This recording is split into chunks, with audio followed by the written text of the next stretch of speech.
warahmatullahi wabarakatuh. Alhamdulillahi rabbil alamin. Arsala rasulahu bil huda wa dinil haqq yuzhirahu 'ala ad-din kullihi wa kafa billahi shahida. Asyhadu an la ilaha illallah wahdahu la syarika lah wa asyhadu anna Muhammadan 'abduhu wa rasuluh. Allahumma shalli wa sallim wa barik ala Muhammad wa ala alihi wa ashabihi wa man tabi'ahum bi ihsan ila yaumiddin. Ya ayyuhalladzina amanu taqullaha haqqa tuqatih wa la tamutunna illa wa antum muslimun. Hadirin dan hadirat sekalian, jamaah maghrib yang semoga dirahmati oleh Allah Subhanahu wa taala. Tidak henti-hentinya kita memanjatkan puji syukur atas kehadiran Allah Subhanahu wa taala. Allah yang telah menghidupkan kita dari tidak ada lalu menjadi ada. Allah Subhanahu wa taala yang telah menjamin rezeki kita selagi kita masih hidup di dunia. Dan kita tidak akan meninggal sampai jatah rezeki kita habis di sisi Allah Subhanahu wa taala. Allah yang telah meminjamkan roh dan berbagai macam fasilitas anggota badan, anggota tubuh kepada kita. Allah memberikan kita penglihatan mata untuk melihat, memberikan kita telinga untuk mendengar, memberikan kita hati untuk bisa mentadabburi serta meyakini kebesaran Allah Subhanahu wa taala. Memberikan kepada kita tuntunan agama yaitu Islam yang dengannya kita bisa selamat di dunia ini dan selamat di alam barzakh serta di alam akhirat. Salawat dan salam mari kita senantiasa kirimkan kepada Rasulullah Muhammad sallallahu alaihi wasallam beserta keluarga, para sahabat, para tabi'in, para atba'ut tabi'in, dan semoga salam dan keselamatan ini juga dicurahkan kepada para pengikut-pengikut beliau yang masih setia mengikuti tuntunan beliau, petunjuk beliau dari seluruh kaum muslimin laki-laki dan perempuan dari dahulu sampai yang akan datang, yang senantiasa menghidupkan sunnah Rasulullah Muhammad SAW sampai terjadinya ke hari kebangkitan. Hadirin dan hadirat sekalian yang semua dirahmati oleh Allah Subhanahu wa taala, pembahasan kita pada malam hari ini adalah kita akan masuk pada pembahasan syarat la ilaha illallah serta konsekuensi daripada la ilaha illallah. Mengapa pembahasan ini perlu kita angkat, perlu kita bahas? Karena banyak kaum muslimin yang belum mengetahui bahwa ternyata la ilaha illallah itu punya syarat. Ada syarat-syaratnya, tidak sekedar diucapkan, dan juga punya konsekuensi. Setelah kita ucapkan disertai dengan keyakinan, ada konsekuensinya. Ini pula lah yang menyebabkan orang-orang kafir terdahulu tahu konsekuensi kalau saya mengucapkan la ilaha illallah, maka konsekuensinya pasti saya akan meninggalkan berhala yang saya puja, yang saya sembah, yang saya besarkan, yang saya jadikan wasilah perantara dalam menyembah Allah. Orang-orang Quraisy, demikian pula pembesar-pembesar Quraisy, tokoh-tokoh Quraisy tahu kalau saya ucapkan la ilaha illallah, maka saya akan disejajarkan dengan budak. Karena dalam Islam kan tidak ada istilah kasta. Tidak ada istilah kasta, tetapi semua manusia di sisi Allah Subhanahu wa taala sama kedudukannya, sama derajatnya. Inna akramakum 'indallahi atqakum. Yang mulia di sisi Allah Subhanahu wa taala hanya orang yang paling bertakwa di antara manusia. Siapa yang paling bertakwa? Dialah yang paling mulia di sisi Allah Subhanahu wa taala. Orang Quraisy tahu, orang-orang Arab tahu bahwa kalau saya ucapkan ini, maka kami yang sudah menurut mereka ini mulia sebagai tokoh, sama kedudukannya dengan dengan budak atau hamba sahaya. Mereka tahu itu, oleh karena itu, karena mereka tahu konsekuensi berla ilaha illallah, maka mereka tidak ucapkan. Ditambah lagi dengan wahum yastakbirun, karena ada kesombongan di dalam hati mereka. Makanya ketika Abu Thalib, paman Rasulullah Muhammad SAW, saudaranya bapaknya, ketika akan meninggal, Rasulullah SAW mendatanginya. Tapi bersamaan dengan waktu itu ada juga beberapa pembesar-pembesar musyrikin Mekah juga ada di tempat itu, ada di sampingnya Abu Thalib.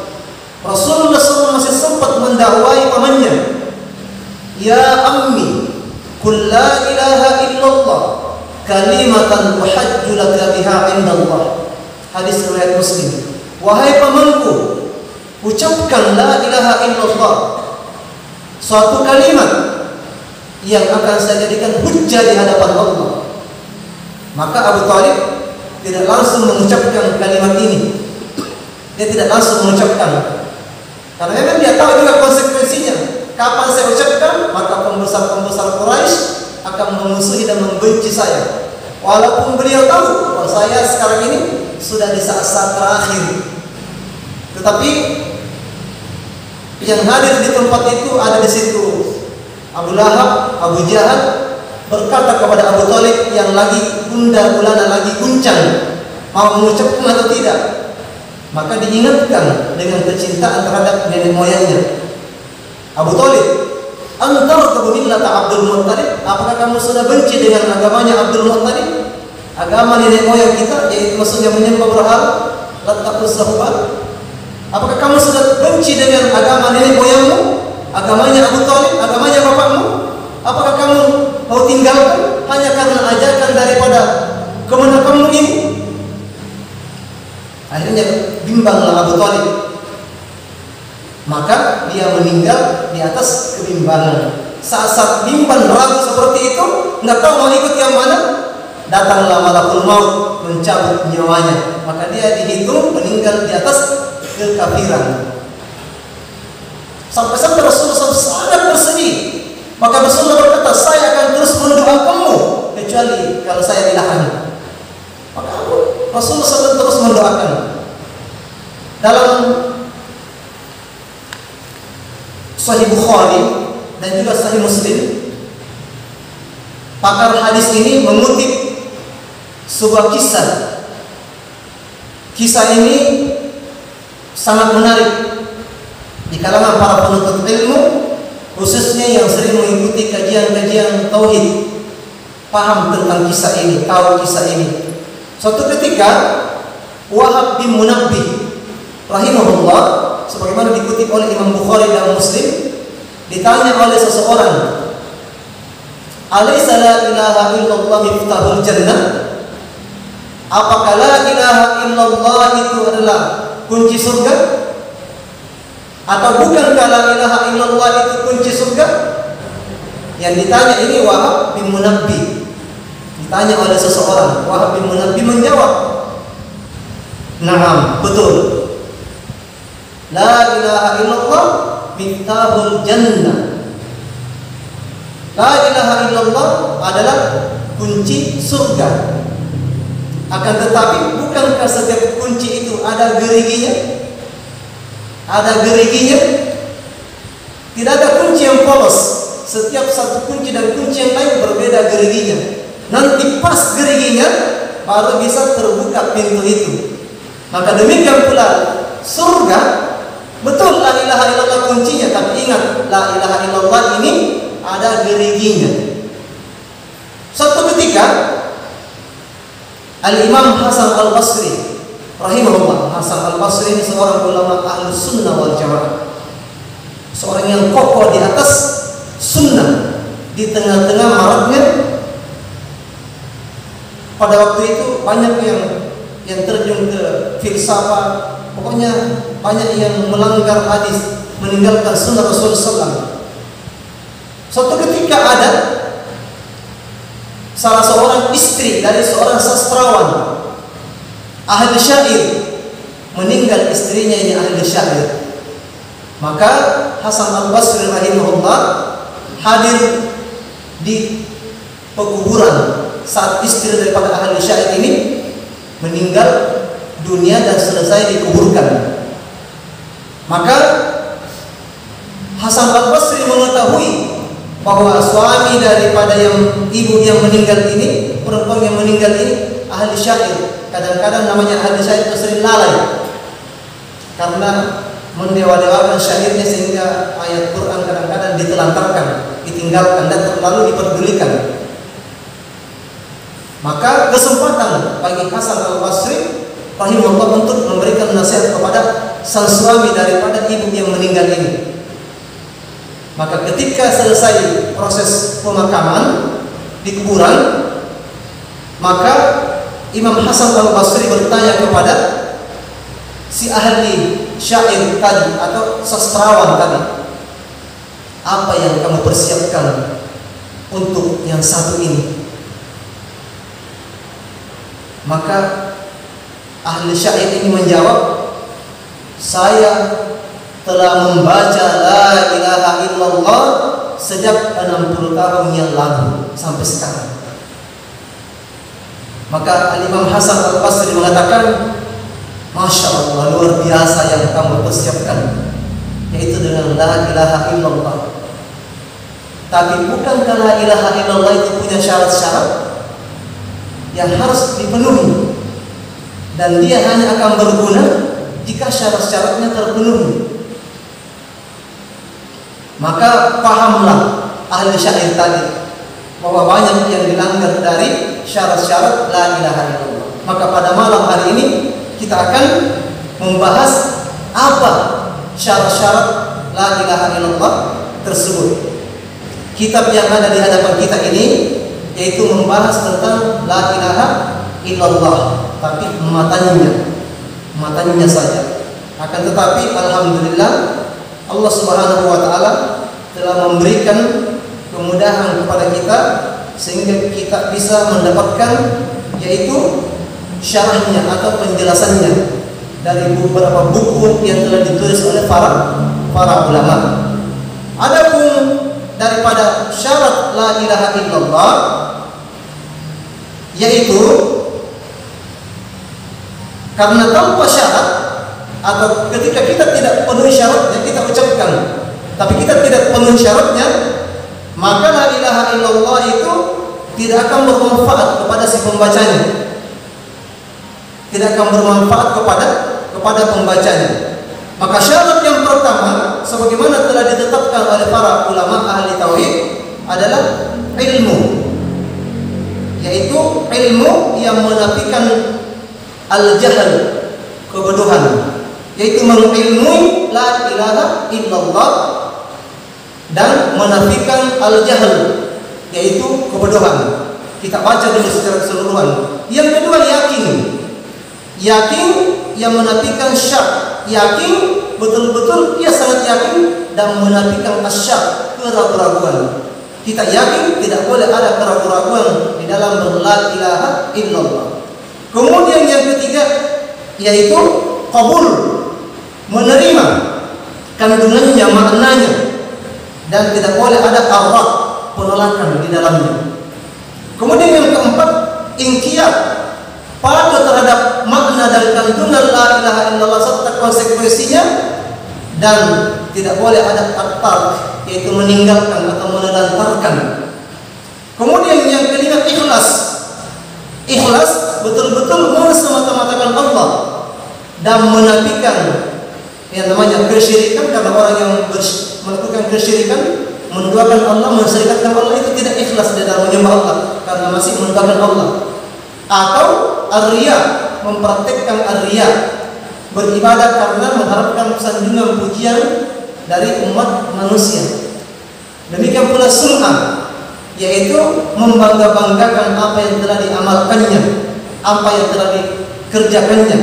Dia telah beramal, beribadah, tetapi dia bangga dengan menyebabkan di tengah-tengah umat manusia. Nah, maka di antara syarat la ilaha illallah ini adalah ikhlas. Kemudian yang keenam as-sidq, jujur, yang menafikan al-kazib. Harus dalam mengucapkan la ilaha illallah harus ada as-sidqun, yaitu ada kejujuran di dalam hati, lahir dan batin, dan menafikan al-kazib, yaitu kedustaan. Iya, kenapa orang-orang munafik dijanjikan surga yang paling bawah? Karena dia tidak as-sidq, dia tidak jujur dalam la ilaha illallah. Dia hanya berpura-pura. Ya, di sini orang munafik masuk tidak memenuhi as-sidq, sehingga dia dimasukkan ke dalam neraka yang paling bawah. Yang ketujuh, al-mahabbah, disertai dengan rasa cinta yang mendalam terhadap la ilaha illallah dan menafikan al-baghdha, yaitu kebencian. Kita akan jelaskan satu persatu kaum muslimin dan muslimah yang semua dirahmati oleh Allah Subhanahu wa taala. Syarat la ilaha illallah yang pertama adalah ilmu. Ilmu menafikan al-jahal, yaitu kejahilian. Artinya apa? Bahwa memahami makna dan maksud daripada la ilaha illallah dan menafikan ketidaktahuannya terhadap makna la ilaha illallah. Karena kami berucap la ilaha illallah, tiada Tuhan yang berhak disembah kecuali Allah. Ternyata karena ketidaktahuannya, karena kejahiliannya, sehingga langgar. Ada yang lain yang dipuja, yang dibesarkan, yang disembah selain Allah. Ini. Maka harus disertai ilmu. Dalilnya Allah Subhanahu wa taala berfirman, "Fa'lam annahu la ilaha illallah wastaghfir li dzambik." Ilmuilah, ketahuilah, tak fahamlah, fa'lam la ilaha illallah, tiada Tuhan yang berhak disembah kecuali Allah, dan wastaghfir li dzambik, dan minta ampunlah akan dosa-dosamu.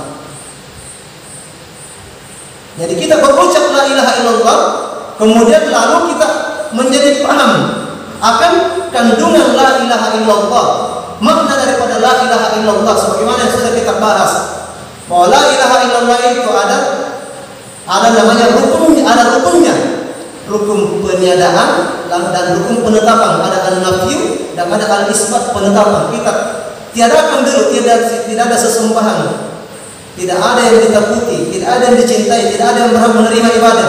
Setelah peniadaan kita tetapkan illallah, hanya Allah yang tempat kita beribadah, menyembah, yang kita takuti, yang kita cintai, dan seterusnya.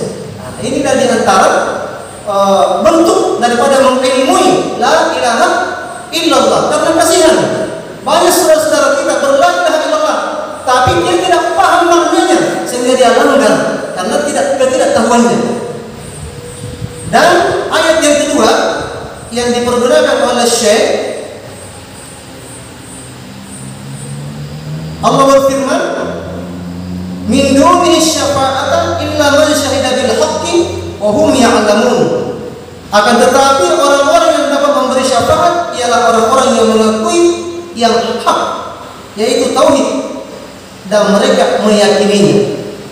Jadi orang yang bisa memberikan syafaat nanti di hari kiamat, karena tidak semua orang diberikan izin atau kesempatan untuk bisa memberikan syafaat kaum muslimin yang lainnya dari kaum muslimin yang berdosa.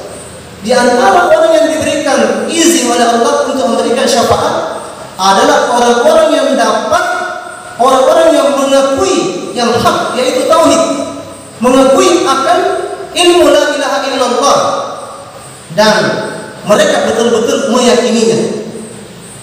Jadi yakin dengan la ilaha illallah, betul-betul tidak ada yang diibadahi, yang berhak untuk diibadahi, yang disembah, menerima ibadah hanya Allah Subhanahu wa taala.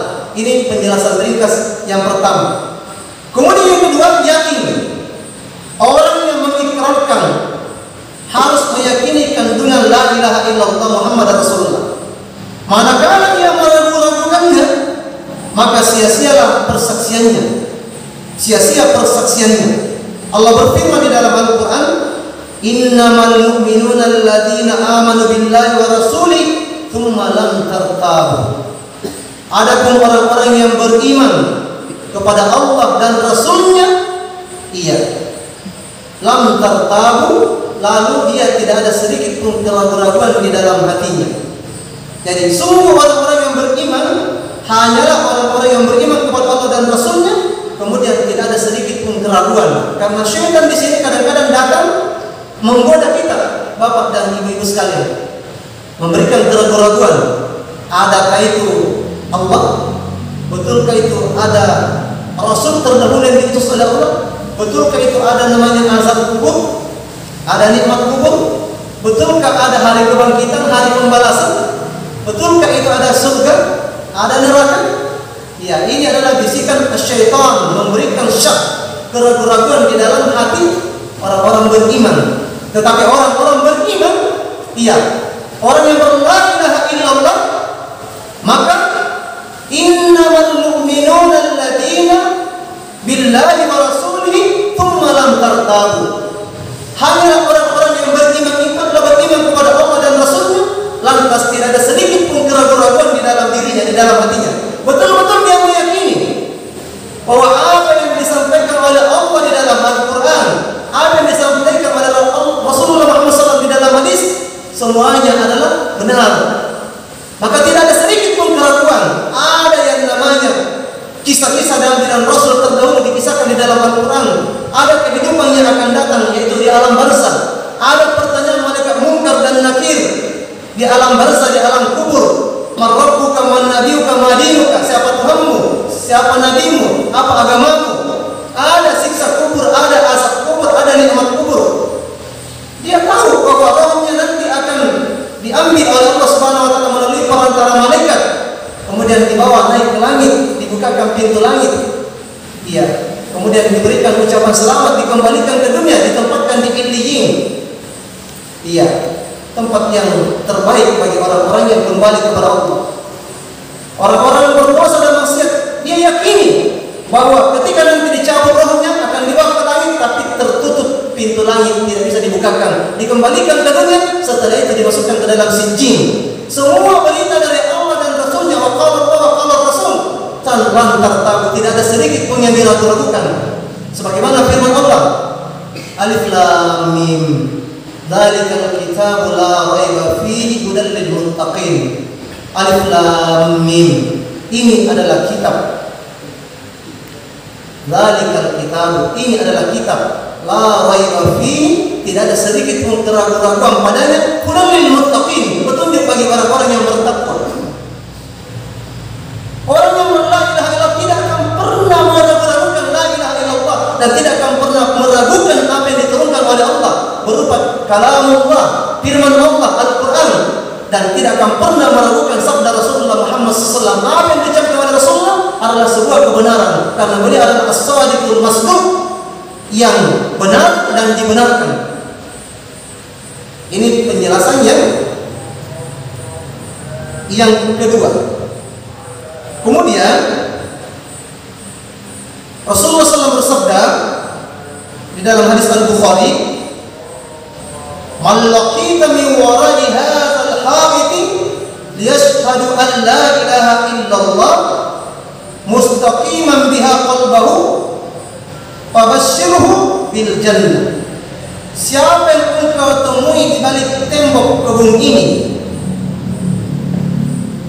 kemudian dia bersaksi tiada ilah yang hak untuk disembah kecuali Allah, dengan hati yang ikhlas dan meyakininya, hati yang ikhlas dan meyakininya, sama sekali dia tidak ragu terhadap kalimat hak ini, maka fabashshirhu bil jannah, berikan kabar gembira kepadanya, dia akan masuk ke dalam surga.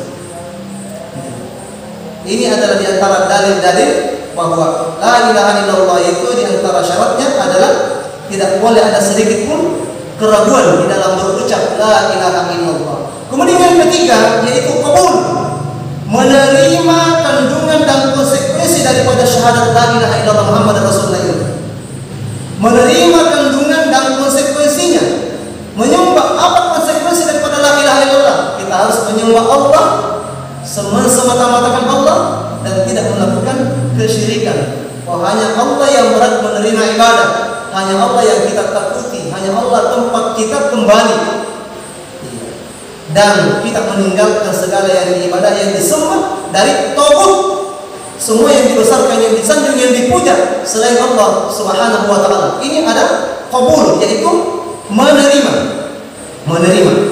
Allah Subhanahu wa taala berfirman, "Innahum kanu idza qila lahum la ilaha illallah yastaghfirun wa yaquluna a inna latariku alihatina li syairin majnun." Sesungguhnya mereka dahulu, orang-orang musyrik, apabila dikatakan kepada mereka atau mereka diajak la ilaha illallah, tiada Tuhan yang berhak disembah kecuali Allah, maka mereka yastaghfirun, menyombongkan diri, ya, dan mereka berkata, apakah sesungguhnya kami harus meninggalkan sesembahan kami dari berhala-berhala hanya karena mengikuti penyair gila ini. Jadi beliau menyemati, memberikan gelar kepada Rasulullah Muhammad SAW sebagai seorang penyair yang dianggap gila. Ya, karena kenapa? Karena seruan la ilaha illallah sehingga Rasulullah SAW dianggap sebagai penyair gila. Iya.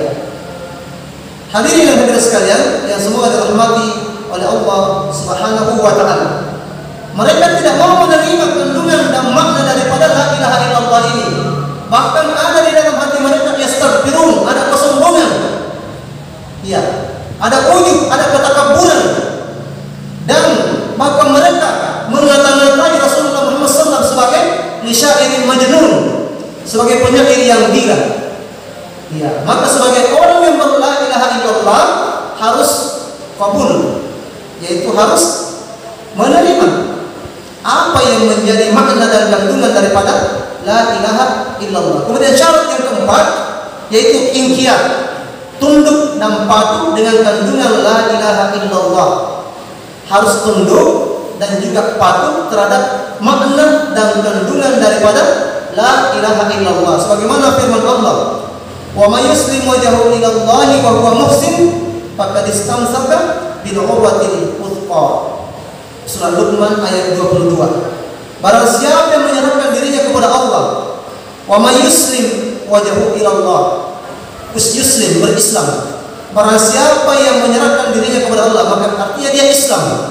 Barang siapa yang muslim atau Islam, karena Islam itu maknanya adalah menyerahkan diri kepada Allah Subhanahu wa taala dengan penyerahan yang seikhlas-ikhlasnya.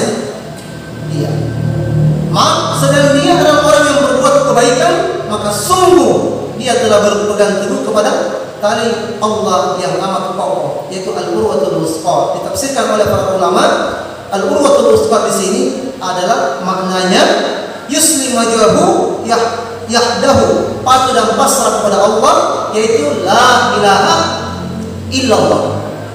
Iya.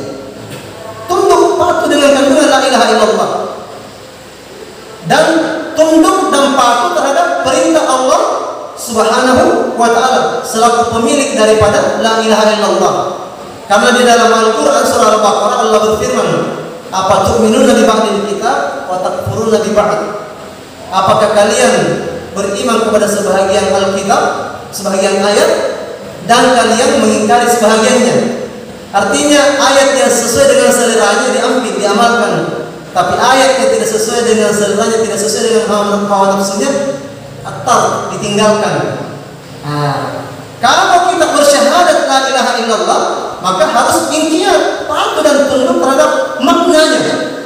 Dan demikian pula seluruh firman-Nya, kita harus mematuhinya. Kemudian yang kelima yaitu as-sidqun, jujur dalam la ilaha illallah. Mengucapkan kalimat la ilaha illallah ini, hati membenarkannya, kemudian lisan mengucapkannya. Ya, itu diantara maknanya. Tetapi kalau lisan mengucapkan, hati mendustakan, belum berla ilaha illallah. Bapak-bapak dan ibu-ibu sekalian, dulu orang-orang munafik di zaman Rasulullah SAW di Madinah, orang-orang munafik itu kan jumlahnya sangat banyak. Ya, jumlahnya sangat banyak. Mereka sholat di belakang Rasulullah, mereka bersedekah, mereka juga ada yang pergi berperang, tetapi ada juga yang pada akhirnya membelok, utamanya di perang Badar. Kembalilah orang-orang munafik sekitar 300 orang, banyak yang kembali. Yang betul-betul hanya orang yang beriman saja yang menjadi pendamping setia Rasulullah SAW berjuang sampai tetes darah penghabisan. Orang munafik membelok. Dan mereka ini sholat di belakang Rasulullah SAW berjamaah juga. Hanya saja ciri daripada sholatnya orang munafik itu bermalas-malasan. Ya, bermalas-malasan. Dan cara mendeteksi penyakitnya orang munafik pada waktu itu sangat gampang, yaitu mereka malas menghadiri salat isya dan juga salat subuh. Itu dulu. Iya. Mereka sangat malas sekali dalam beribadah kepada Allah Subhanahu wa taala. Mereka salat tetapi aju tak aju. Seperti orang yang tidak ikhlas. Di situ ada Abdullah bin Salul, ada Abdullah bin Ubay, pembesar-pembesarnya kaum munafikin di Madinah. Ya, rajanya orang munafikin yaitu Abdullah bin Sabah. Semuanya orang-orang munafik dan banyak lagi nama-nama di belakangnya. Padahal mereka ini orang-orang Madinah yang beriman, berla ilaha illallah, salat di belakang Rasulullah, pasti berla ilaha illallah. Tapi bersamaan dengan itu Allah berfirman, innal munafiqina fid darqil asfali minan nar. Sesungguhnya orang-orang munafik itu menjadi penghuni neraka yang paling bawah. Ya, kenapa seperti itu? Ini syarat yang ini yang dia tidak penuhi. Ternyata dia berla ilaha illallah, tidak jujur di dalam khalisan min qalbi. Makanya Rasulullah bersabda di dalam hadis yang sahih, "Man qala la ilaha illallah khalisan min qalbihi dakhala al-jannah." Barang siapa yang mengucapkan la ilaha illallah dengan hati yang sangat ikhlas di dalam hatinya, maka pasti akan masuk ke dalam surga. Ikhlas di sini meninggalkan kesyirikan, betul-betul berla ilaha illallah lahir dan batinnya, betul-betul disertai dengan kejujuran berla ilaha illallah, betul-betul dia mematuhi la ilaha illallah, amalkan konsekuensi la ilaha illallah. Iya, banyak kaum muslimin dewasa ini berla ilaha illallah tapi dia tidak patuhi konsekuensinya. Dia tidak berjujur dalam berla ilaha illallah. Berla ilaha illallah tapi dalam juga kesyirikannya. La ilaha illallah, dia berdoa kepada selain Allah, dia membesarkan selain Allah, dia masih takut kepada jin. Ada orang kesurupan, jinnya minta sesuatu, kalau kamu tidak kasih saya kue 40 macam, kamu tidak sembelikan saya ayam atau kambing, saya ambil nyawanya kepada kamu, saya ambil nyawanya di anakmu. Karena tidak berla ilaha illallah, kasihan ayatnya diperalat sama jin.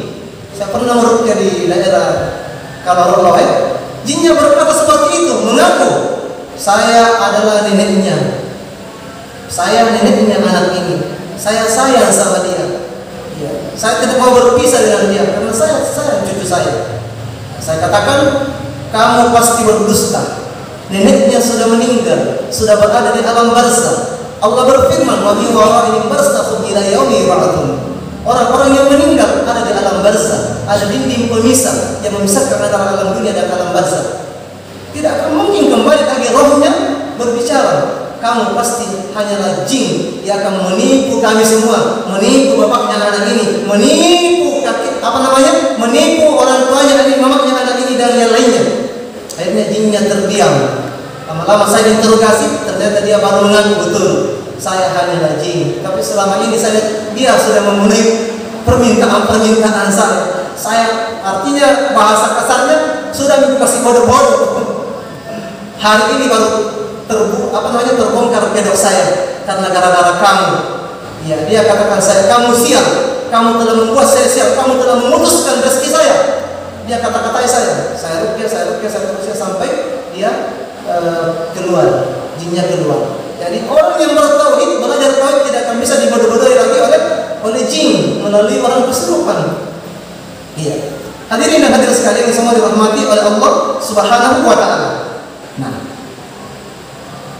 Allah Subhanahu wa taala berfirman di dalam surah Al-Baqarah ayat 8 sampai 10. Wa minan nasi may yaqulu amanna billahi wal yawmil akhir wa ma hum bimu'minin.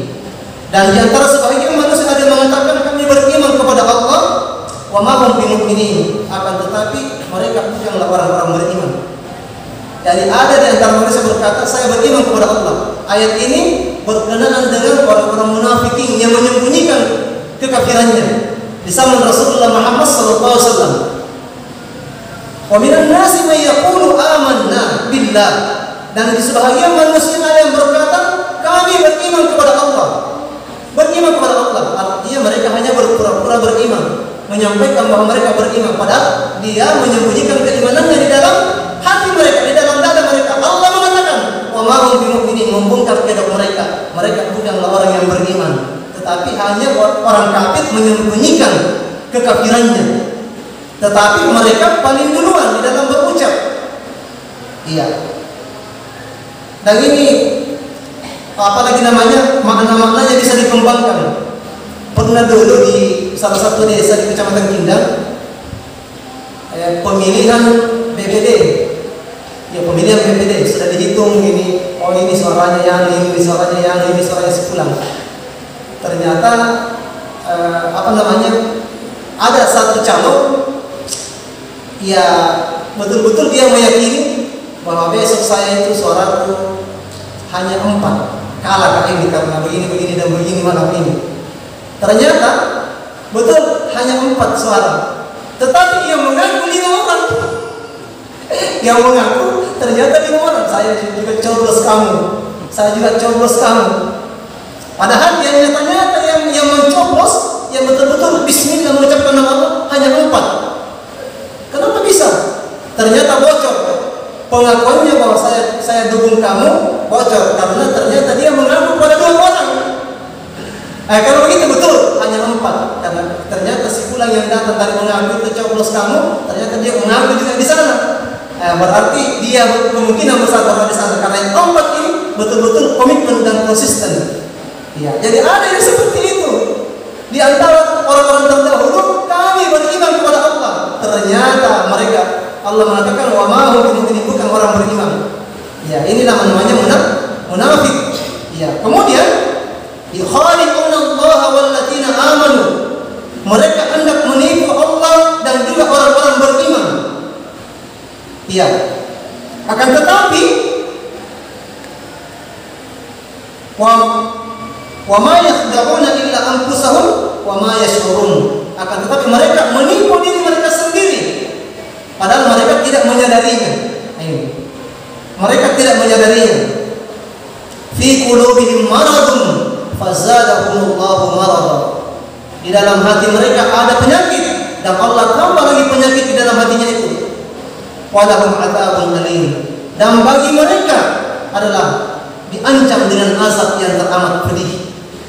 Jadi dalilnya bahwa orang yang berla ilaha illallah ini betul-betul harus terpenuhi syaratnya, itu disertai dengan kejujuran.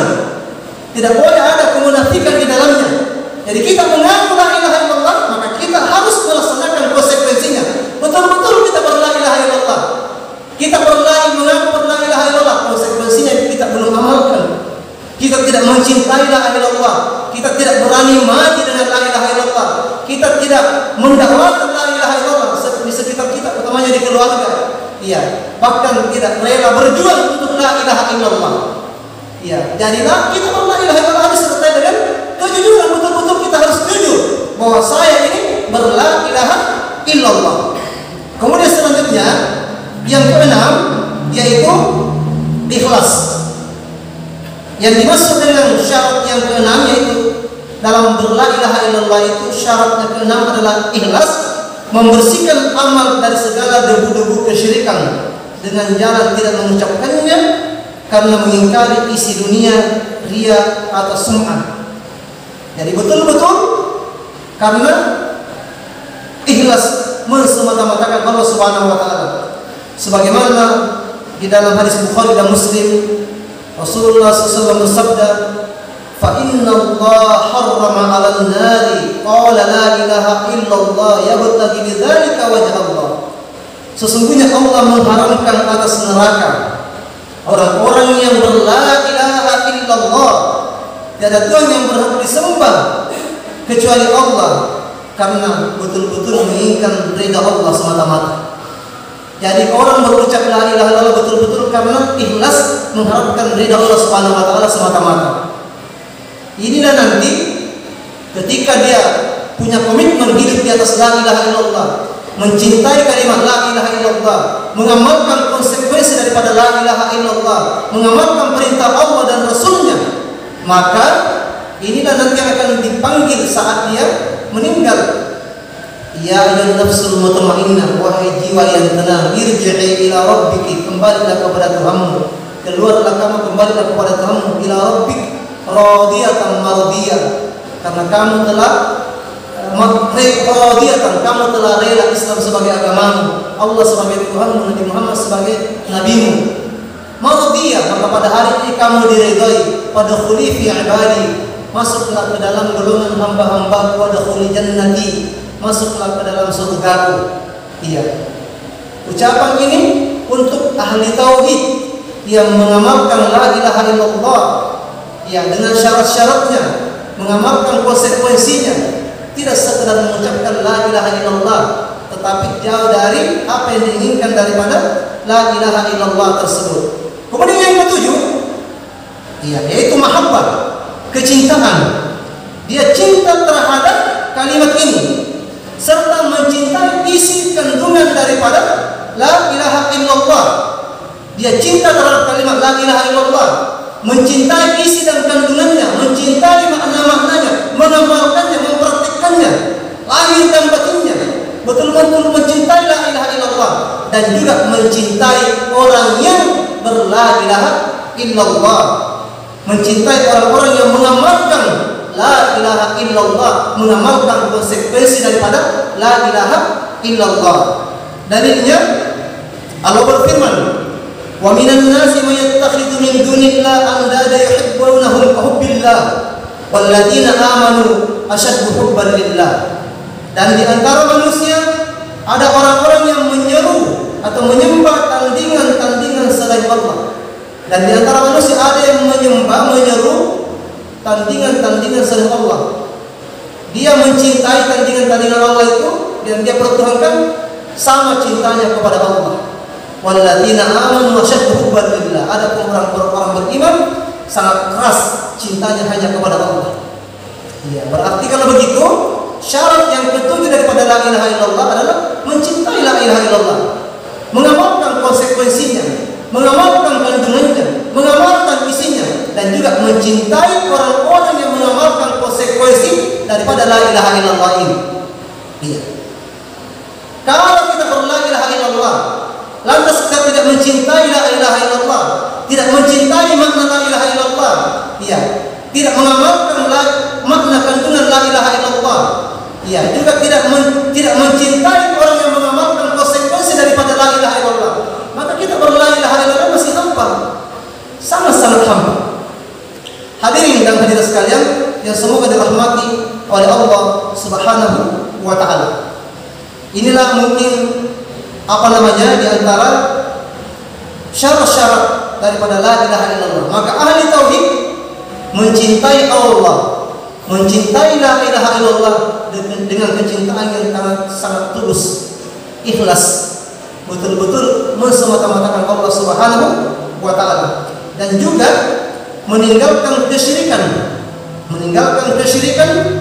dan juga meninggalkan segala hal yang bertentangan dengan la ilaha illallah. Semoga di antara 7 syarat la ilaha illallah ini mudah kita amalkan, mudah kita praktikkan. Kalau ada yang ingin ditanyakan terkait dengan syarat la ilaha illallah, silakan ditanyakan. Aqulu qawli hadza wa astaghfiru innahu wal ghafurur rahim. Subhanakallahumma bihamdika asyhadu an la ilaha illa anta astaghfiruka wa atubu ilaik. Nasrun minallahi wa fathun qarib wa basyiril mu'minin. Wassalamu alaikum warahmatullahi wabarakatuh.